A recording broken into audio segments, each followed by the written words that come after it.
और छोटी पत्नी से हो गए श्री कृष्ण। अब कंस ने कितने बच्चों को मारा? 6 मारा ना, क्योंकि 2 तो बच गए, बस बलराम जी और श्री कृष्ण। 6 बच्चों को मारा। तो 6 बच्चों को कंस ने मार तो दिया था, लेकिन 6 बच्चों को भगवान श्री कृष्ण से माता देवकी ने कहा था कि तुम तो भगवान हो, तुमने अपने गुरु पुत्रों को लौटाया है, तुमने गुरु जी के पुत्र को जीवित करके लौटाया है, तो जिन बच्चों को कंस ने मार दिया उन बच्चों को मुझे वापस कर दो। इसलिए भगवान श्री कृष्ण ने देवकी माँ के 6 पुत्रों को लौटाया है। ये बात भागवत जी में लिखी है। इसलिए हत्या कंस को लगी, नारद जी को नहीं, क्योंकि नारद जी जानते थे ये वापस आ जाएंगे, लेकिन कंस ने प्रेजेंट में मारा, इसलिए पापी कंस है। इसलिए बच्चों को मारने से कंस के पाप का घड़ा भर गया और कंस का जल्दी समय नजदीक था। देवकी के बच्चों को मारने के बाद लगभग 11.5 साल बाद तो कंस मर ही गया। 11.5 से कुछ साल और ले लो। देवकी के 6 बच्चों में एक बच्चों को पैदा होने में 9 महीने लगता है, तब 9 महीने 6 बार निकाल दो, हिसाब निकल आएगा। तो लगभग बहुत जल्दी ही कंस अपने पापों के कारण मारा गया। इसलिए हम आपसे कहते हैं, राम न मारे काहू को। बोलो, राम न मारे पापी नहीं आराम, आप ही से मर जात है कर कर खोटे काम। व्यक्ति को कोई नहीं मारता, आपके खोटे काम ही आपको मार डालते हैं, आपका पाप ही आपको मारता है। और आप कहते हैं फलाने ने मारा, फलाने ने मारा। कंस को कृष्ण ने नहीं मारा, कंस के पाप ने कंस को मार दिया। रावण को राम ने नहीं मारा, रावण के पाप ने राम बन करके रावण को मार दिया। तो राम जी ने नहीं, रावण के पापों ने, कृष्ण ने नहीं, कंस के पापों ने। और व्यक्ति को किसी ने नहीं, व्यक्ति के अपने पापों ने। आपको किसने मारा, आपको किसने सताया, आपको किसने दुख दिया? आपके पापों ने। तो राम न मारे, राम न मारे काहू को, पापी नहीं आराम, आप ऐसे मर जात है कर कर खोटे काम।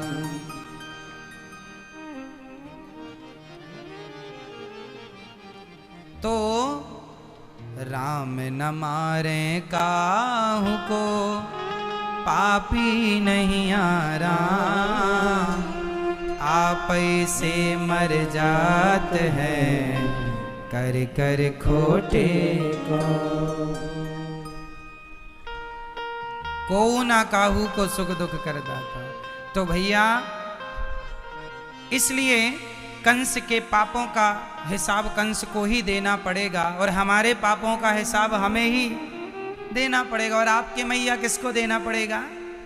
आपके पापों का हिसाब पड़ोसन देगी क्या?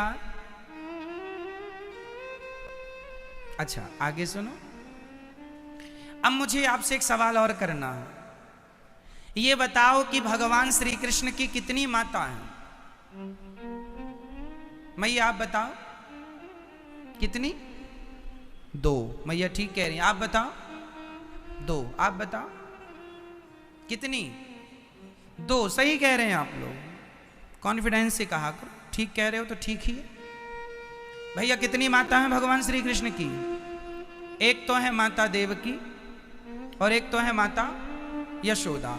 अब मैं आपसे एक सवाल पूछूंगा कि यदि हम एक बात करें कि देवकी भी माता हैं और यशोदा भी माता है, तो इन दोनों में यदि हम ये पूछें कि इनमें से श्रेष्ठ माता कौन है, तो आपका उत्तर क्या होना चाहिए? इन दोनों माता में श्रेष्ठ माता कौन? माता यशोदा। अब आपसे ये सवाल जरूर पूछा जाएगा कि क्यों? यदि आपने कहा कि यशोदा श्रेष्ठ है और आपने यदि ये भी कहा होता कि देवकी श्रेष्ठ है, तो आपसे यही सवाल पूछा जाएगा कि यशोदा क्यों श्रेष्ठ, या देवकी श्रेष्ठ तो क्यों श्रेष्ठ? वैसे आप सबका जवाब था यशोदा, तो आपका जवाब सही है, आपका उत्तर बिल्कुल राइट है कि आपने कहा कि यशोदा माँ श्रेष्ठ माता है। तो अब मेरा सवाल दूसरा, कल को ये सवाल कोई और आपसे पूछे, उससे अच्छा है मैं ही पूछ लूं और स्पष्ट यही हो जाए तो अच्छी बात है। तो बताइए, माँ यशोदा, कारण मैं अभी बता चुका हूं कक्षा में, अभी इसके बाद ही मैं पूछ रहा हूं, आपने समझा नहीं समझा, मैं अभी थोड़ी देर पहले बता चुका हूं। यशोदा ही क्यों श्रेष्ठ हैं? क्यों माता श्रेष्ठ हैं यशोदा माता? क्यों? क्योंकि माँ ने पाल पोस के बड़ा किया? नहीं। यदि माता देवकी को मौका मिलता पालने पोसने का तो क्या वो पालती पोसती नहीं? क्या वो अपना दूध ना पिलाती? क्या वो उनको मारती रहती? क्या नहीं, वो भी तो लाड़ करती, वो भी तो प्यार करती, वो भी प्यार करती, पर फिर भी माता यशोदा श्रेष्ठ। इसका कारण ये नहीं है, शायद आप उस कारण तक कभी पहुंच ही ना पाए, इसलिए हम पहुंचा देते हैं आपको, हम जो कि बता चुके अभी थोड़ी देर पहले, फिर भी दोहराते हैं। बात यह है कि भगवान श्री कृष्ण की दो माता हैं, एक देवकी माता, एक यशोदा माता। यशोदा माता ने प्यार किया है भगवान से, लालन पालन, पुचकारा, दूध पिलाया, गले लगाया, खूब प्यार किया, से कहा कि बेटा तू मेरा बेटा है और तू भगवान है, तो मेरे बच्चे जो कंस ने मार दिए थे, मुझे उनसे भी लाड़ लड़ाना है, उनसे भी प्यार करना है, जरा मुझे मेरे बच्चे लौटा दे, क्योंकि तू भगवान है। और आज पहली बार माता देवकी ने अपने बेटे से कुछ कहा है, तो एक बेटा भला अपनी माँ की इच्छा कैसे पूरी ना करता, तो भगवान ने वो मरे हुए बच्चों को जिन्हें कंस ने बचपन में मार दिया, उन बच्चों को लौटा दिया। तो क्या बच्चे लौटाए? नहीं, उनकी उम्र प्रेजेंट में जितनी होनी चाहिए उतनी उम्र के छोरा 6 बच्चे लौटा दिए भगवान ने। ये मां आपके बेटे। इससे क्या हुआ? इससे ये हुआ कि मां यशोदा कृष्ण के सिवा और कुछ नहीं चाहती और देवकी मां कृष्ण के सिवा कुछ और चाहती हैं, किसी और को। अब आपका पति आपके सिवा किसी और को भी चाहे, आपकी पत्नी आपके सिवा किसी और को भी चाहे, अच्छा नहीं रहेगा। तो जीवात्मा भगवान के सिवा भी यदि किसी और को चाहे तो फिर वो दूसरे नंबर पे हो सकता, पहले नंबर पे वही है जो भगवान के सिवा कुछ ना चाहे, और वो है मैया।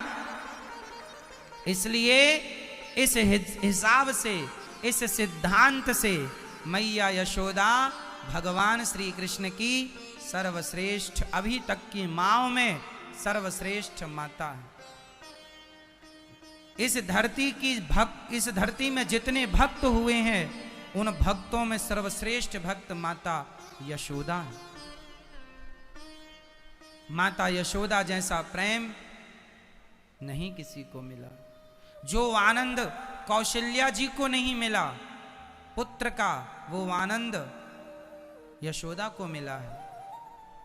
इसलिए धन्य है माता यशोदा, धन्य है वो माँ जिस माँ ने आज जगत के पालनहार को अपनी गोद में खिलाया और भगवान के सिवा कोई चाहत ना रखी। कुल मिला के प्रार्थना इतनी है कि भगवान के सिवा यदि आपको कुछ और चाहिए तो भगवान हाथ बांध लेंगे, अपने दूर खड़े हो जाएंगे कि तुम्हें तो वो चाहिए तो तुम उसी से काम चला लो। इसलिए भगवान का सिद्धांत है, हमारे सूरदास जी गाते हैं, सुनहरी मैंने, ये वाला पद याद कर लो, पद नहीं एक लाइन ही याद कर लो, बोलो सुनहरी मैंने निर्बल के बलराम।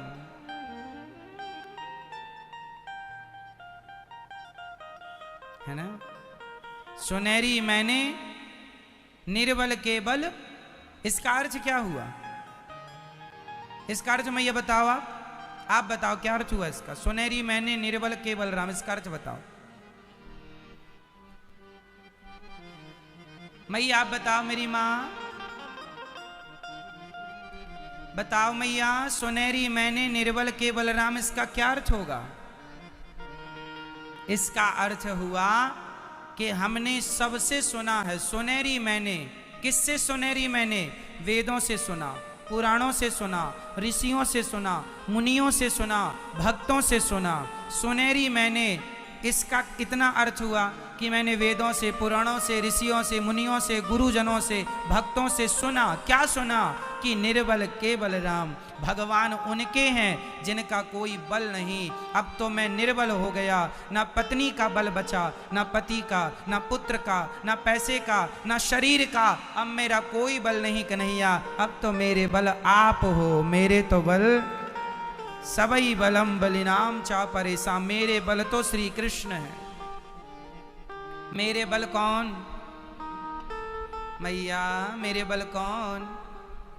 मेरे बल कौन? आपके बल कौन? हमारे बल भगवान श्री कृष्ण। भगवान श्री कृष्ण ही हमारे बल हैं। हमारे बल कौन? आपके बल कौन? तो फिर कहो कि प्रभु आपके सिवा हमारा कोई नहीं है। और यदि आप कह दोगे ना कि महाराज जी हमें तो पैसों का बल है, हमारे पास तो बहुत पैसा है, पैसों का बल है, तो भगवान कहेंगे अच्छा तो चलो पैसों से अपना काम कर लो, चला लो पैसों का बल। द्रौपदी के पास तो भीम का बल था। अब सोचो जिस पत्नी का पति 10,000 हाथियों का बल रखता हो, उसके कोई कपड़े उतार रहा हो और वो चिल्लाए अपने पति को और पति ना बचाए, तो बताओ घमंड टूट गया कि नहीं? एक्चुअली द्रौपदी मां को ना घमंड भी था। माता द्रौपदी को थोड़ा सा अभिमान था कि मेरे पति तो बलवान है, और केवल बलवान नहीं धनवान भी हैं। दोनों काम नहीं आए, ना धन काम आया ना बल काम आया। इसलिए कहता हूं काम कुछ नहीं आना, सबके धरे रह गए। कोरोना काल में लोगों के पैसे धरे रह गए, ऑक्सीजन भी ना मिल पाई। ना धन काम आया ना बल काम आया। आया? बोलो मेरी मां, किसी का कुछ बल कुछ धन काम आया? कुछ काम नहीं आता मेरी मां। काम आएंगे तो केवल मेरे राम काम आएंगे, कृष्ण काम। कोरोना काल में एक बात बताना दिल से कि जो गए वो गए, पर जो बचे वो भगवान के भरोसे ही बचे हैं। वो भगवान के भरोसे ही बचे हैं। हाँ या ना? फिर इसलिए जमाने पर भरोसा करोगे तो जाने की संभावनाएं बढ़ जाएंगी, और भगवान का भरोसा रखोगे तो मौत के मुंह से खींच के मेरे कन्हैया ले आएंगे तुम्हें। ये बल है मेरे एक भरोसे। बोलो, एक भरोसे, एक बल, एक आस विश्वास, एक राम घनश्याम हित, चातक तुलसीदास। है ना मेरी मां?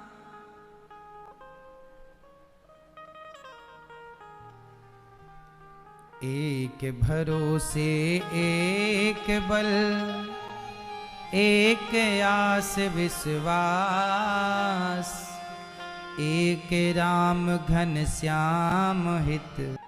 माता पिता, भगवान हमारे कौन? राधा हमारी माता हैं और कृष्ण हमारे, श्री लक्ष्मी जी हमारी माता हैं और नारायण हमारे पिता। अभी भगवान बहुत छोटे से थे मैया कि पूतना मौसी आ गई मारने। पता नहीं किसने भेज दिया। आप मैया जानती हो पूतना को? मैया आप जानती हो पूतना को? आपने तो नहीं भेजा था। पूतना मौसी को किसने भेजा था? कंस ने। कंस क्यों भेजता था पूतना को? वो भगवान कृष्ण को मारना चाहता था। वो भगवान को क्या करना चाहता था? मारना चाहता था। क्यों मारना चाहता था? क्योंकि उसे पता लग गया था कि देवकी का 8वां बेटा ये कृष्ण ही है। तो पूतना को भेजा, पूतना अपने स्तनों में जहर भर के गई कि लाला को पिलाएंगी, बच्चे को पिलाएंगी, छोरा मर जाएगा। पूतना मौसी चली, यशोदा मैया काम कर रही थी। यशोदा से पूतना बोली, पूतना बड़ी सज धज के गई है ना। आज के जमाने में देखो, शादी के समय दुल्हन बेचारी पहले ज्यादा अच्छी रहती है, लेकिन शादी के दिन पता नहीं क्या हो जाती है वो। यहां सफेद सफेद एक दिन बहन कोई लगा के जा रही थी, मैं तो डर गया। ये यहां का सफेद कहां का कॉम्बिनेशन है भाई। यहां माताएं लगाती ना सफेद। कल परसों की बात, यहां से रिक्शे से कोई जा रही थी, भैया मैं डर गया। मतलब कहीं कुछ सेट नहीं हो रहा, फिर भी पोत रहे हैं, फिर भी।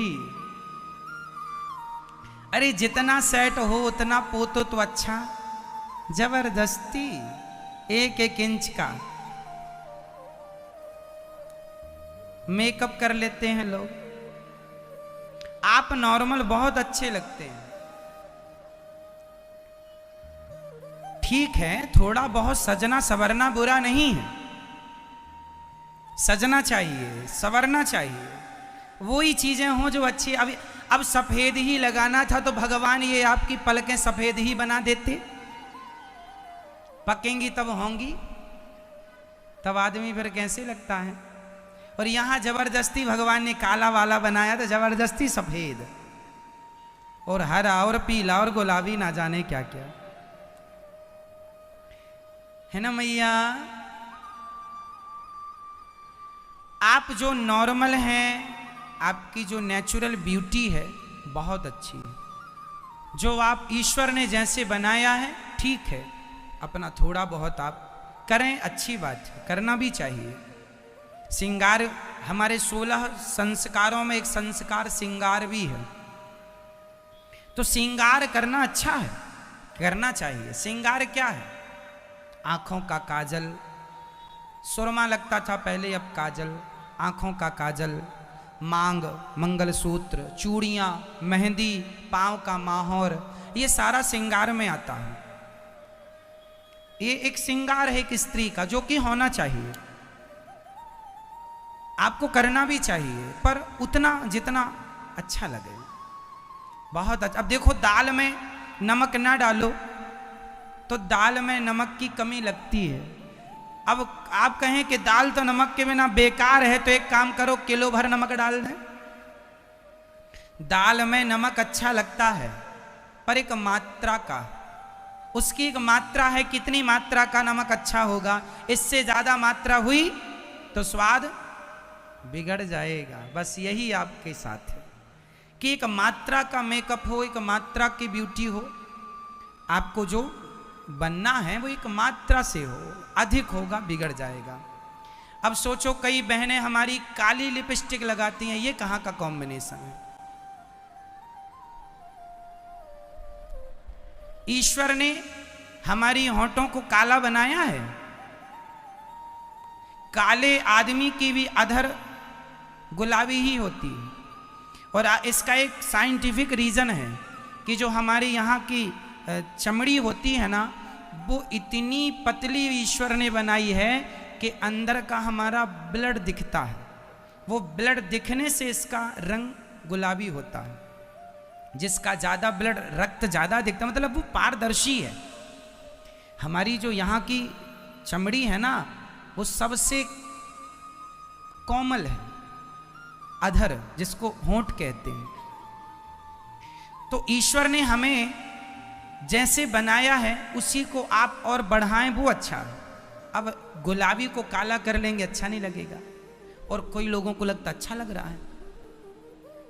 चलो, हम इसमें नहीं जाते कि आप क्या पोतते हैं, हम तो पूतना मौसी की बात कर रहे हैं कि वो एक नंबर की राक्षसी थी।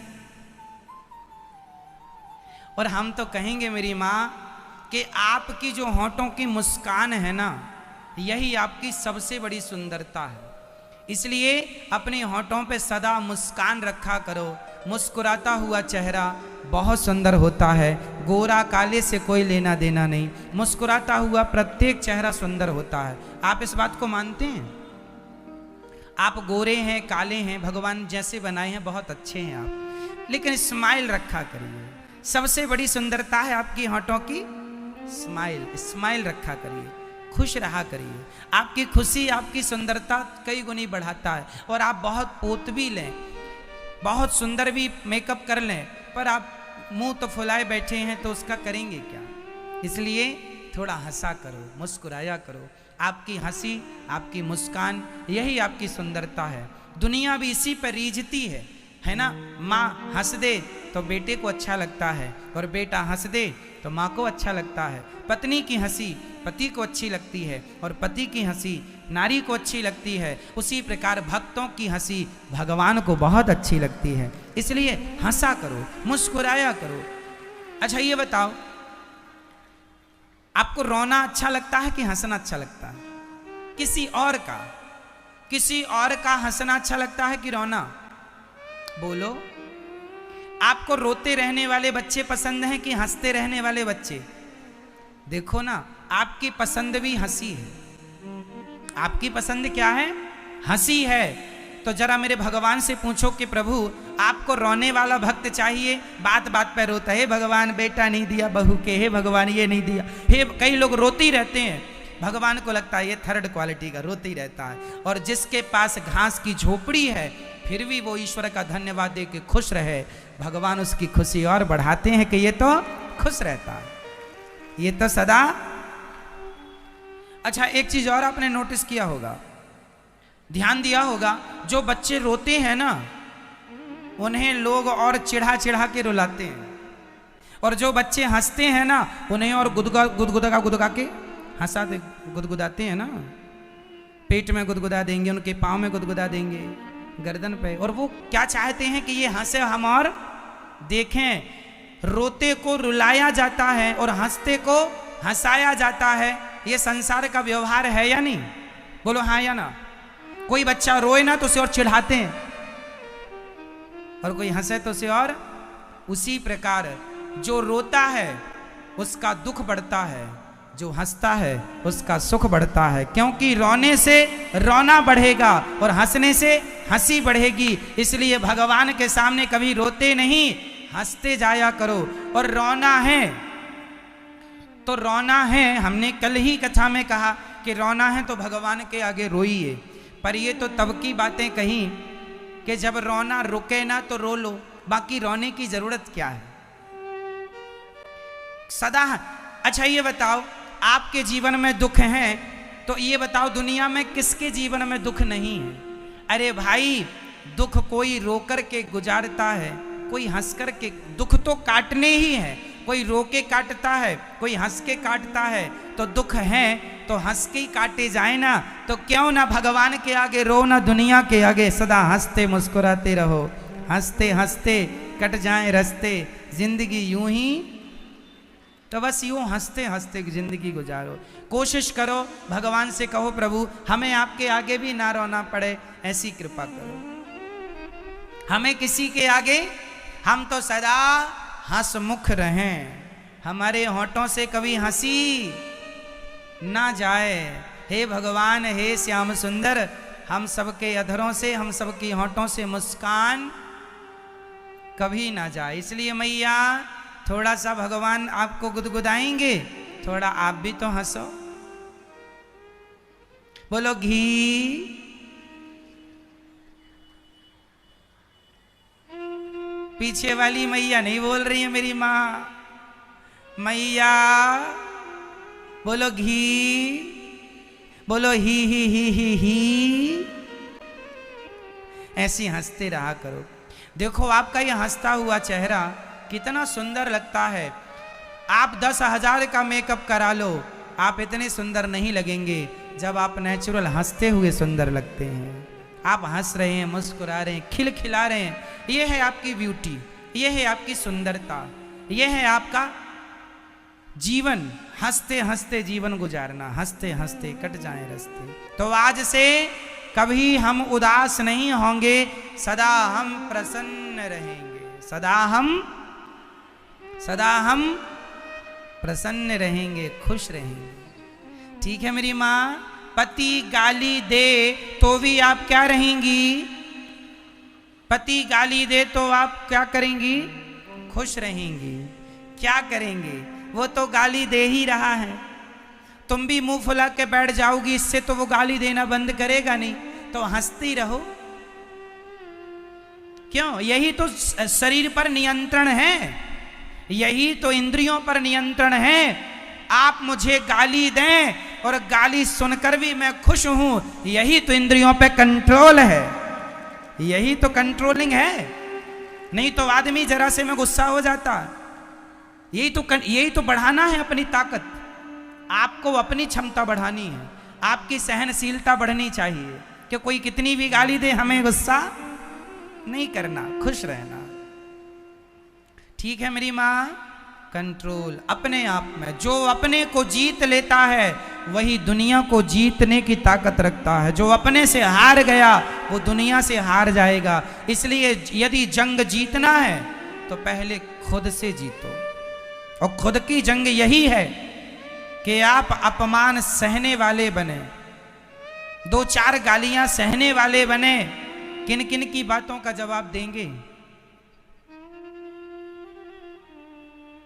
इसलिए सहनशीलता हो आपके अंदर, गंभीरता हो। कई लोग 1,00,000, 2,00,000, 10 करोड़, 2 करोड़ में ही उछलने लग जाते हैं। अरे करोड़ नहीं, भगवान करे आपको 100 करोड़ मिले, पर आप गंभीर रहें। नहीं तो आजकल जरा से में लोग इतना अभिमान, फिर ऐसे नहीं चलते, ऐसे चलते छाती फुला के। ये वही लोग हैं, छोटी छोटी नदियों में ना बाढ़ जल्दी आ जाती है। क्षुद्र नदी जल भरी तोराई, बड़ी नदियों में जरा गंभीरता होती है। इसलिए आपको क्या बनना है मेरी माँ? गंभीर, धीर, वीर, गंभीर। क्या बनेंगे आप? धीर वीर। बच्चों को क्या बनाएंगे? धीर वीर। तो मैया बहू गाली देगी तो आप क्या बोलोगी? घी घी घी घी घी। ठीक, क्या करेंगे अब? गाली बहू ही दे रही है, अब क्या जवाब दें अब तुझे बेटा? तेरी जब बहू आएगी तुझे गाली देगी तो अपने आप तेरी गाली का उत्तर तुझे मिल जाएगा। मैं क्यों अपना मुंह खराब करूं? जैसे को तैसा मिलना ही है तो मैं क्यों? मिलना ही है। तो भगवान श्री कहते हैं, जब तुझसे ना सुलझे तेरे उलझे हुए धंधे, तो भगवान के इंसाफ पर छोड़ दे ऐ बंदे। यही तेरी मुश्किल आसान करेगा, और जो तू ना कर सका वो भगवान करेगा। केवल आपको अपने आप को इनके चरणों में सौंपना है, आपको केवल अपने आप को इनके हवाले करना है, फिर तो आपकी मुस्कान बनी रहेगी। तो आज से हमसे कौन कौन प्रॉमिस करेगा कि सदा मुस्कुराने का प्रॉमिस कौन कौन करता है भाई हमसे? मैया करोगी ना मेरी माँ? सदा मुस्कुराओगी, हंसोगी, सदा खुश रहो, ये दुआ है हमारी। पूतना मौसी आई अपने स्तनों में जहर लगाकर, भगवान श्री कृष्ण लेटे थे, मैया को पूतना ने बातों में लगाया, अंदर भेज दिया, लाला को उठाया और दूध पिलाने लगी। भगवान ने पूतना को देखते ही अपने नेत्रों को बंद कर लिया। हम तो पूतना को देखेंगे ही नहीं। क्यों नहीं देखेंगे? अच्छा, भगवान भी ना कई बार नहीं देखते। कई बार आप कहते हैं ना, भगवान तो हमारी सुनते ही नहीं, भगवान तो हमें देखते ही नहीं। भगवान इसलिए नहीं देखते, जिनके अंदर कपट होता है ना, भगवान उनको कभी नहीं देखते। पूतना का तन बहुत सुंदर था पर मन में कपट भरा था, इसलिए भगवान ने पूतना को देखना ठीक नहीं समझा, आंखें बंद कर ली। तो आप भी, एक संदेश है यहाँ पर, आप भी कपटी लोगों से दूर रहिए। जब कपटी लोग आए तो नेत्र बंद कर लो और निकल जाओ, उनको देखो मत। कपटी, इसलिए आपके अंदर कपट नहीं होना चाहिए। हमारे अंदर क्या ना हो मेरी माँ? कपट। ये कपट क्या है, कौन बताएगा? कपट किसे कहते हैं? आप बताएंगे मैया? बताओ, कपट किसे कहते हैं? बैठे बैठे बताओ, कोई बात नहीं, हम सुनेंगे। बोलो।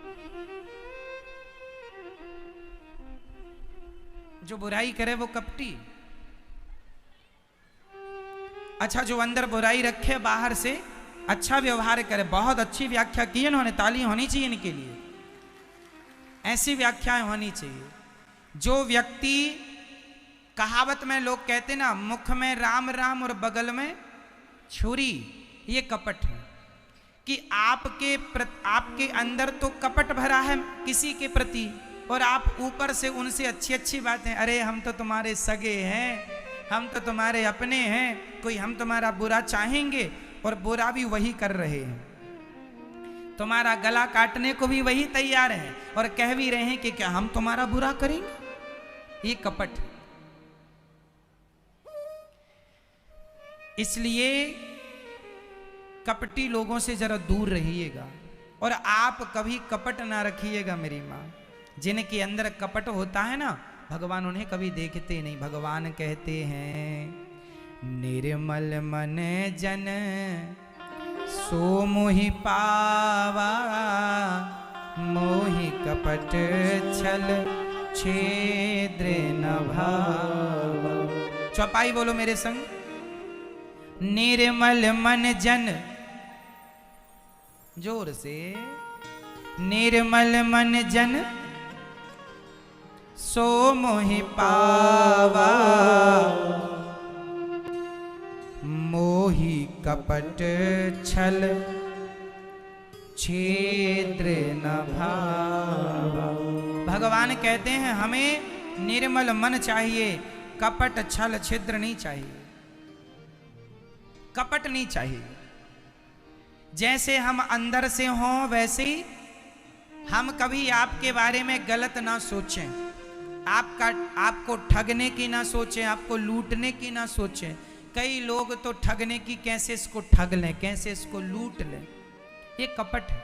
भगवान ऐसों को कभी देखते नहीं। पूतना को देखा नहीं, क्योंकि तन बहुत सुंदर है। आपका तन बहुत सुंदर है, पर मन में तो गंदगी है, तो भगवान इस तन का क्या करेंगे। भगवान कोई तन के भूखे थोड़ी है।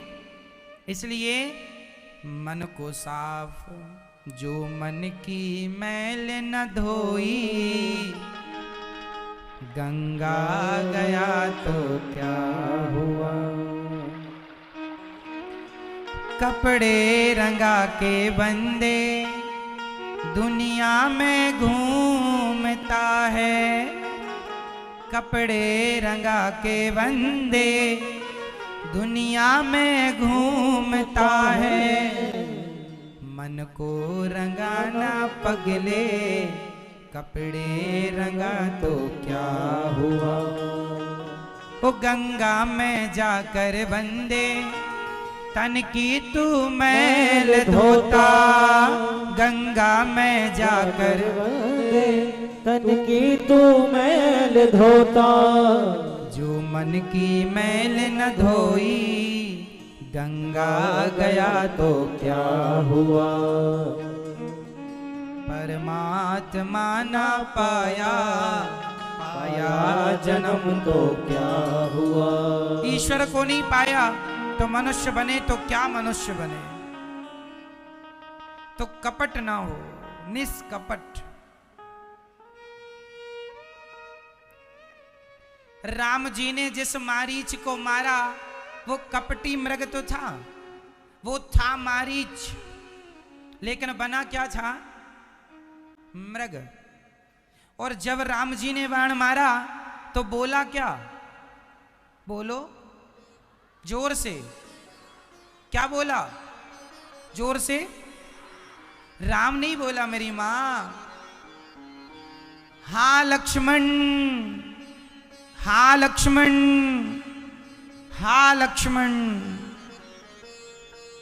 मारीच ने मरते समय क्या बोला, हाँ लक्ष्मण, हे लक्ष्मण। क्यों बोला, क्योंकि उसके अंदर कपट था।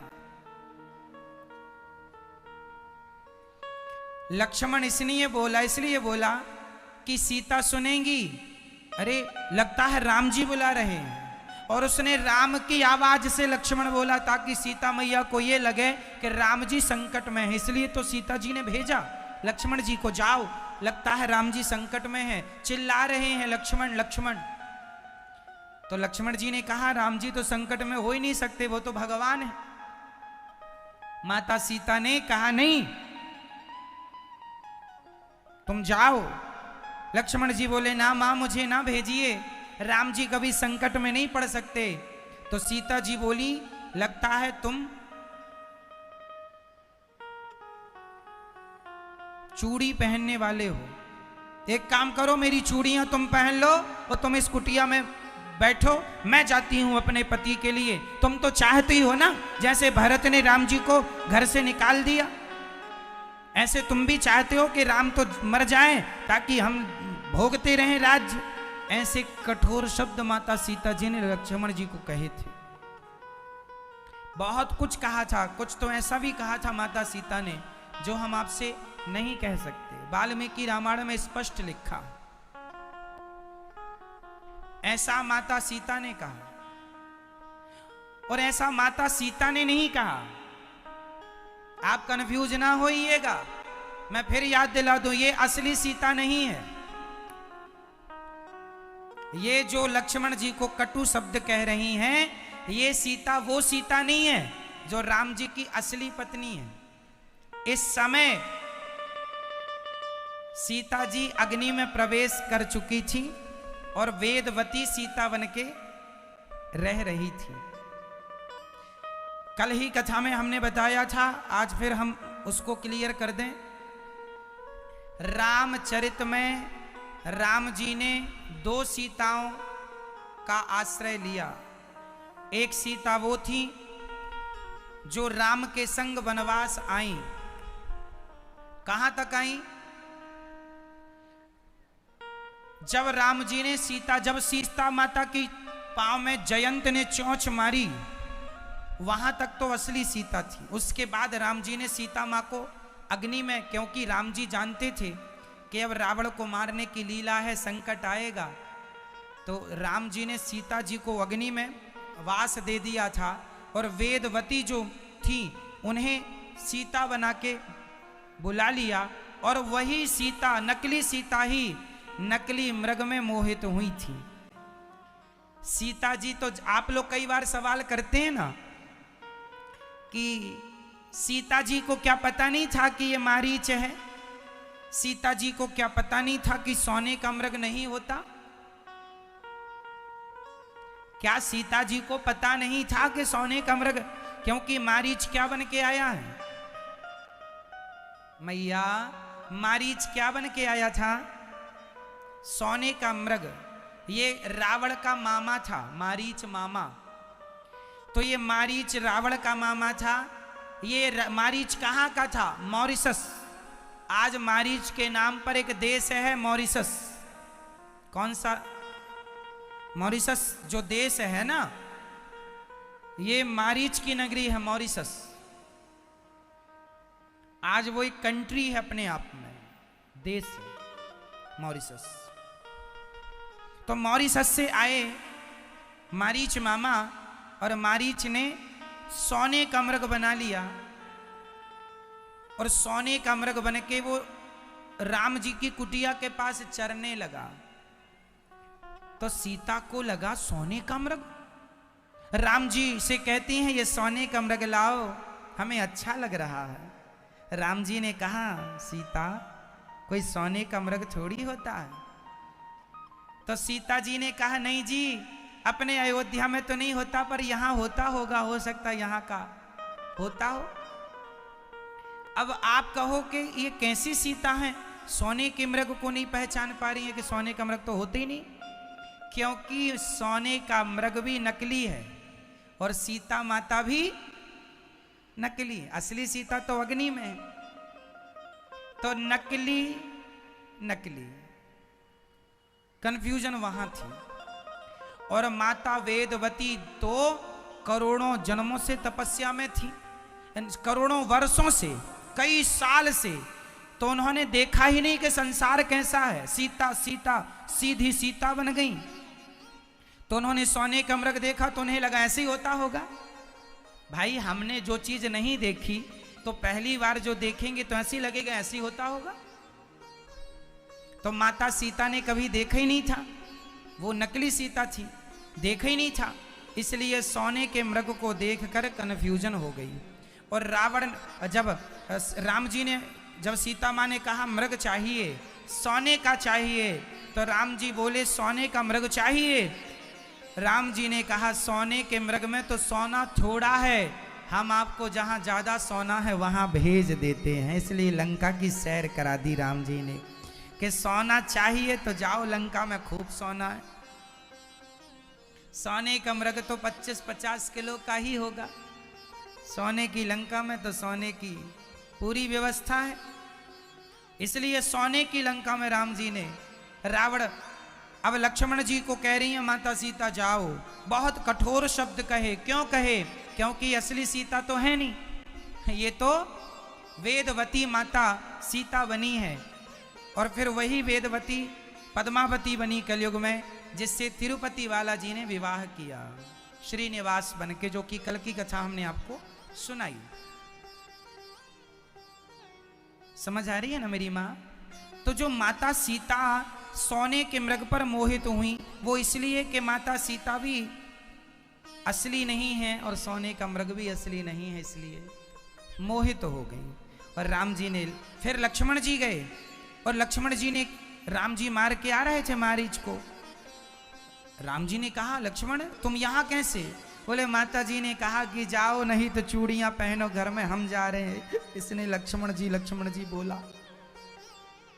राम जी बोले जरूर कोई अपशगुन हुआ, चलो घर। चल कर देखा कुटिया खाली थी, तब तक तो रावण माता सीता का हरण कर चुका था। तब राम जी वियोग में सीता जी के, हे सीते कहाँ चली गई, हे सीते कहाँ चली गई, हे खग मृग हे मधुकर श्रेणी, तुम देखी सीता मृग नैनी कहाँ हो। तो कहने का तात्पर्य यह कि मारीच कपटी था, बाहर से कुछ और था और भीतर से बस यही कपट है। ऐसा आप ना करना मैया, भीतर से जैसी हो। तुम अपने बच्चों से जितना प्यार करती हो ना, जेठानी और देवरानी के बेटों से भी प्यार किया करो। नहीं तो माताएं ना बड़ा भेद रखते हैं, ये मेरा बेटा है तो तू दूध में मलाई डाल के तू पी, और जेठानी का बेटा है तू कोरा दूध पी ले। जरा जरा सी चीज में आप अपनी औकात दिखा देती हैं कि आप कितनी बड़ी कपटन हैं। क्यों मैया? यही तो कपट है कि मेरा बेटा मलाई वाला दूध पी और जेठानी का बेटा, देवरानी का बेटा सिंपल पी ले। मेरे बेटे की रोटी में जरा 2 चम्मच घी चुपड़ूंगी और जेठानी का है तो आधा ही चुपड़ दूं, आधा चम्मच पोत दूं थोड़ा सा। ये कपट है, और यही छोटा मोटा कपट भी नहीं होना चाहिए। हम सबके लिए लगभग व्यवहार एक सा करें। ये दास अनिरुद्ध ना कई बार आपको कह चुका है, जिन रोटियों को हम स्वयं खाते हैं वही रोटियां हम आपको भी खिलाते हैं। और आपको नहीं, सुबह से शाम तक रसोई चलती, जो दाल आप लोग खाते हैं वही दाल ये दास अनिरुद्ध भी खाता है। जो सब्जी आप खाते हैं वही सब्जी ये दास, जो हम खाते हैं वही आपको खिलाते हैं।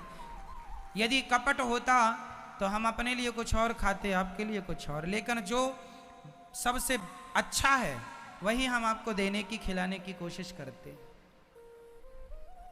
क्यों मैया? ये निष्कपटता है। देखो सेवा में भी कपट होता है। अब सेवा करने वाले बहुत सेवा करते हैं, लेकिन सब बोलते हैं चलो सेवा के लिए है तो 30 रुपए किलो वाला चावल परोस देते हैं, 40 रुपए किलो वाला चावल परोस देते हैं।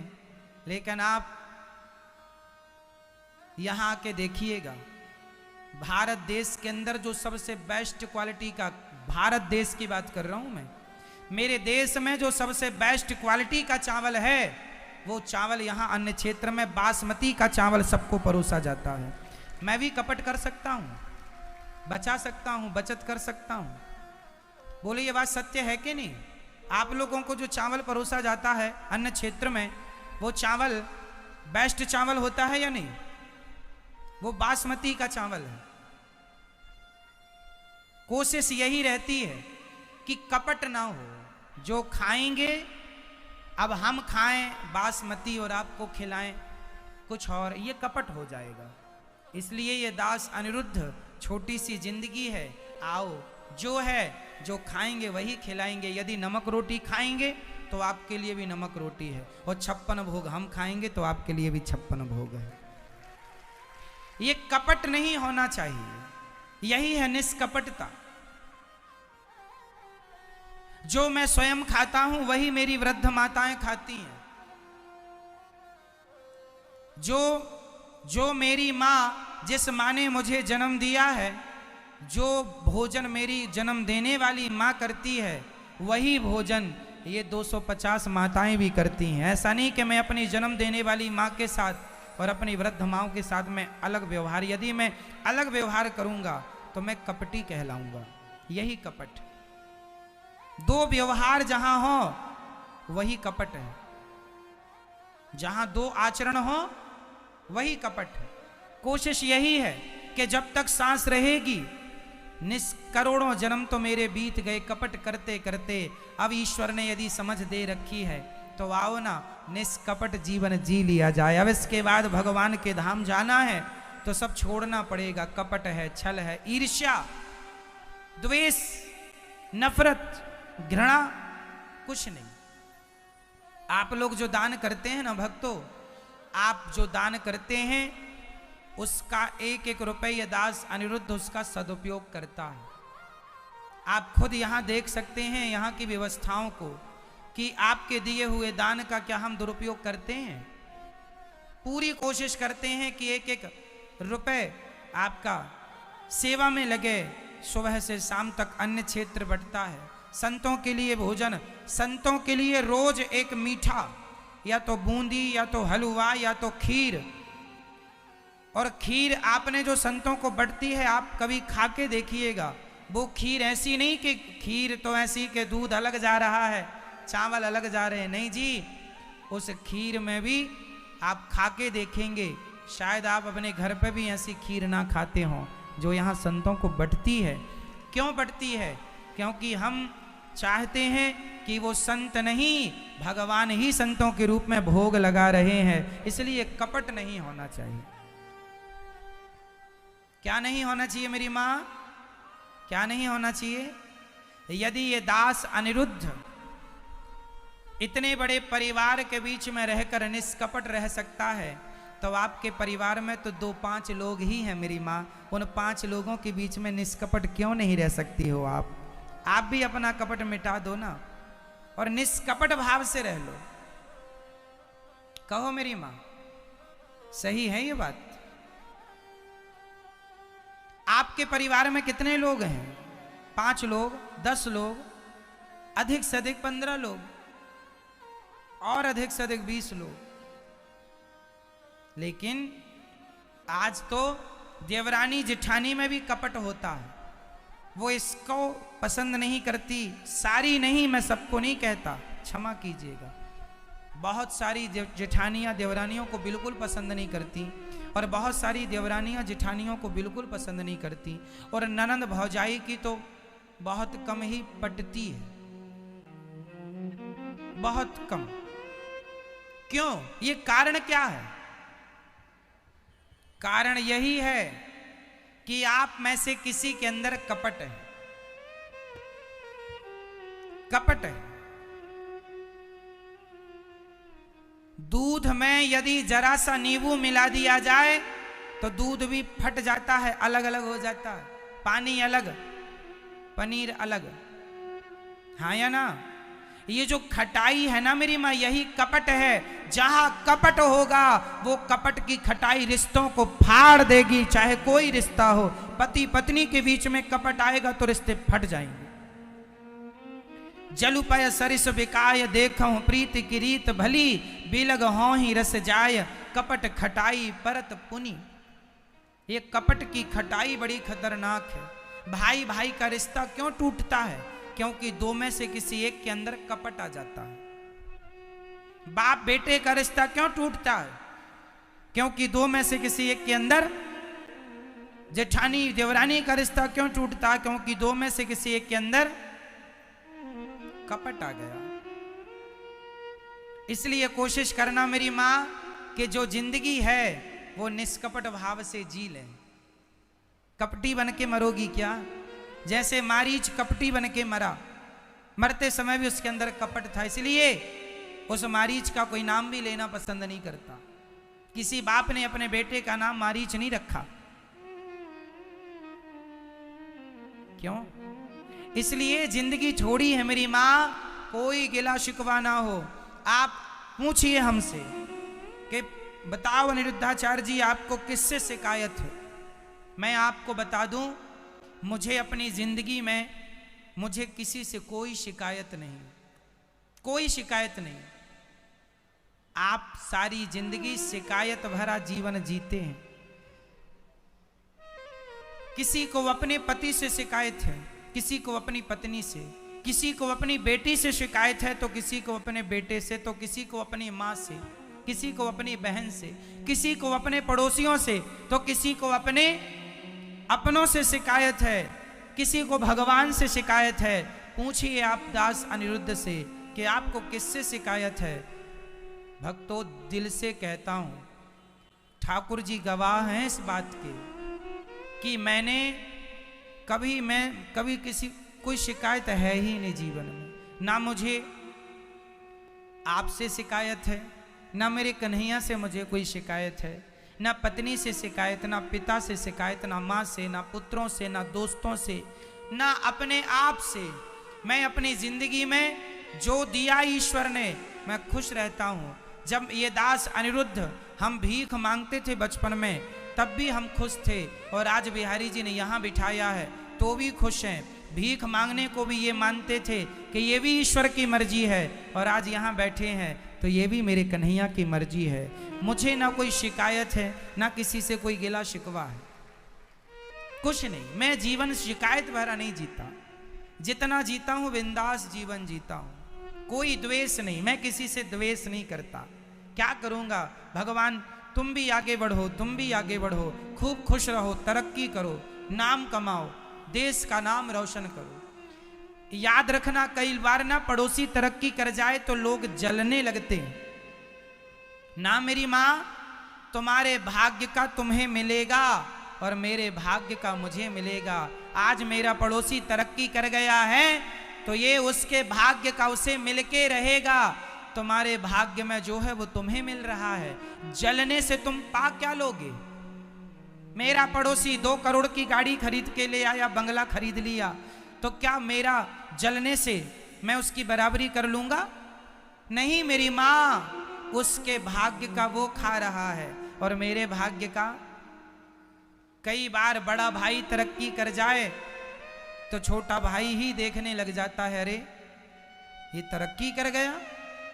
ना जलो मेरी माँ, उसके भाग्य। हर व्यक्ति अपना भाग्य लेके पैदा हुआ है, हर व्यक्ति अपना। तुम जंगल में जाके सोना मेरी माँ, तुम्हारे भाग्य में राजमहल है तो जंगल में ही तुम्हें राजमहल मिल जाएंगे, यदि भाग्य में है तो। और यदि तुम्हें राजमहल मिल गए पर भाग्य में जंगल है, तो माता सीता को मिल तो गया था राजमहल, लेकिन भाग्य में जंगल था, तो राजमहल छोड़ के जंगल जाना पड़ा कि नहीं? बोलो हाँ या ना। माता सीता को राजमहल छोड़ के जंगल जाने पड़े। जिनका पति भगवान मर्यादा पुरुषोत्तम राम है, उनकी पत्नी जंगल की लकड़ियां काट रही हैं। अपना भाग्य जो लेके आया है भोगना पड़ेगा, चाहे वो भाग्य माता सीता का ही क्यों ना हो। माता कुंती के बारे में महाभारत में लिखा है, उन्हें भीख मांगनी पड़ी थी। तुम्हारे भाग्य में भीख मांगना लिखा है तो मांगना पड़ेगा मेरी माँ। तुम्हारे भाग्य में राजपाट लिखा है, मिलेगा। कहीं नहीं जाने वाला तुम्हारे भाग्य का। तुम कर्म करो, भगवान पर विश्वास रखो, परेशान होने की जरूरत नहीं। खुश रहा करो, बिंदास जीवन जिया करो। जो भाग्य में है वो खुद आएगा। हाँ, कर्म करना है, मन लगाना है, काम करना है। कर्म प्रधान विश्व करी राखा, कर्मण्यवाधिकारस्ते। कर्म करते। अब आप हमसे सवाल कर सकते हैं, महाराज जी ये भाग्य क्या है? तो भाग्य सुनो, आपका ही किया हुआ अच्छा बुरा कर्म, आज का कर्म कल के लिए भाग्य है। आज का एग्जाम, आज का दिया हुआ बच्चे का एग्जाम, वही आज का एग्जाम महीने 2 महीने बाद उसके मार्क्स बन के आ जाएंगे, उसके परसेंट बन के आ जाएंगे। तुम्हारा वर्तमान ही आगे चल के तुम्हारा भाग्य बनता है। तुमने बुरा किया तो तुम्हारा बुरा भाग्य तैयार हो गया। अभी जो आप कर रहे हैं यही करना, यही अच्छा या बुरा कल तुम्हें भाग्य के रूप में प्राप्त होगा। जैसे